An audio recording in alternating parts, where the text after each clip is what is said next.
Hoy vamos a hablar de cultura. Bueno, somos muchos. Hoy les quiero hablar de cultura. ¿Qué es cultura? ¿A qué le llamamos cultura?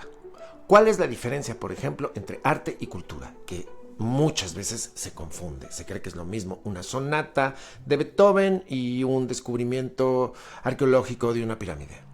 Arte y cultura es como arte y cultura. Allá los cultos y todo eso. Y Chopin y Bach. No. Una cosa es arte, artes que están en un costal. Otra cosa es cultura. Y dentro de la cultura también hay una división que no necesariamente es la más afortunada, que tiene que ver con a qué le llamamos una persona culta, cuando es culta, y una concepción de cultura muchísimo más amplia, que es la cultura, lo que define un pueblo, ¿no? La cultura china. Vamos a dejar la cultura amplia y qué es y cómo la podríamos definir y cómo actúa, y empecemos por ¿qué es una persona culta? Una persona culta es aquella que sabe que Eurípides, Platón, después Aristóteles, o no tiene dudas si fue primero Aristóteles y después Platón. Fueron 425 a 18 años antes de Cristo. Después, claro, el Imperio Romano y Bizantino, que después devino en la Roma Católica, que más bien fue cuando el bizantino se dividió, etcétera. Esa persona es muy culta. ¿Por qué? Porque sabe de la cultura universal, una falacia, una herencia de la colonización que nosotros, los colonizados, hemos aprendido y pensamos que es nuestra, aunque no nos veamos reflejados en esa narrativa que se llama historia universal, donde nunca aparecen los tlamatimines, donde nunca aparece el pensamiento de Tlacaelitl, donde, por decir, entonces donde no nos vemos reflejados, pero es universal. Una persona que sabe toda esa universalidad, el encuentro de dos mundos, el descubrimiento de América, esa persona que habla en esos términos y que sabe todas esas fechas, consideramos que es una persona, aunque ignore cosas de su propia cultura, como por ejemplo, ¿con qué son se inicia el fandango en Veracruz? Puede ignorarlo, pero si sabe en qué año nació Dante Alighieri, es culto. Digamos que esa acepción de persona culta está completamente centrada en el pensamiento europeo.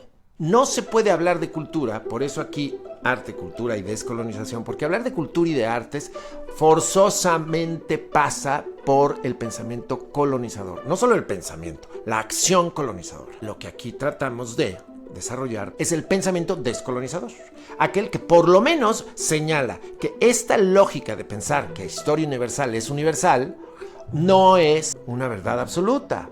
Es una narrativa de la cultura que coloniza esta. ¿Qué es la cultura? Lo que nos dice qué somos, aunque no sepamos que eso somos. Lo que nos dice qué sabemos, aunque no sepamos que lo sabemos. Por ejemplo, ¿cómo se come un taco? Pues de las de acá. De las de acá porque eso lo sabemos porque lo sabemos. No tuvimos una escuela, no. Y quien no lo sabe, no lo sabe. Y seguramente alguien que no pertenece a la cultura mexicana comerá el taco de otra manera. Llegará a él de otra manera. Porque lo que lo define, lo que se piensa, lo que se pregunta es de otra manera. Nosotros sabemos que es así. Porque así es. La cultura es lo que nos dice cómo somos. No tiene nada que ver con globalidad. Universalidad, historia universal, globalización, es enteramente lo mismo. Es pensamiento colonial, que nos hace pensar a los colonizados que debemos aspirar a ser y acceder a eso que no generamos. Y como no lo generamos, nunca podrá ser nuestro. Tanto como es lo que sí generamos, pero que tenemos tan disminuido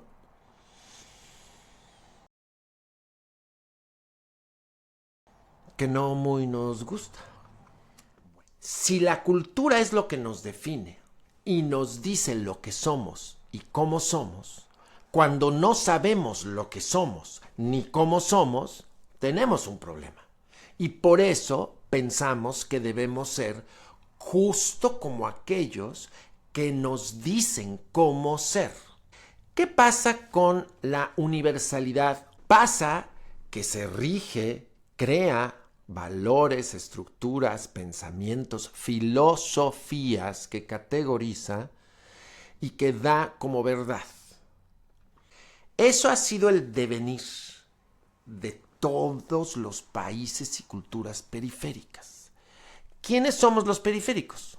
Los que no estamos en el centro, los que no hacemos desfiles de moda. ¿Qué es un desfile de moda? Una manifestación cultural. Bueno, pero no se hacen desfiles de moda en Caracas, ni en Sao Paulo, ni en la Ciudad de México. Sí se hacen en una aspiración europeizada.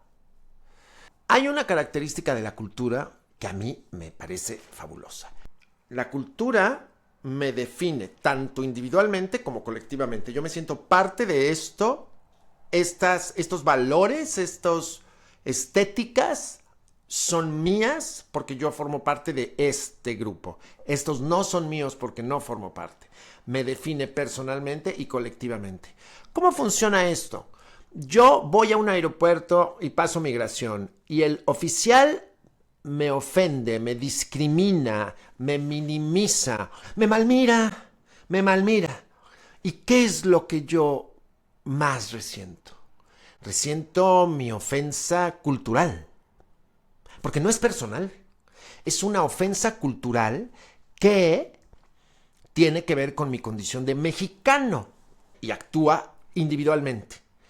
Y esa misma actúa colectivamente cuando llego a un estadio, estoy en otro país, compré los boletos para el Mundial y de repente oigo el himno nacional y oigo el son de la negra y veo mi bandera y me siento absolutamente mexicano. La cultura me define personalmente y me define colectivamente. Todos los países periféricos, forzosamente, tenemos una crisis de identidad, porque lo que aspiramos es justamente a ser, a llegar, a estudiar, a comportarnos, a acceder, a realizar todos esos verbos que dije de la manera en la que lo hace nuestro colonizador.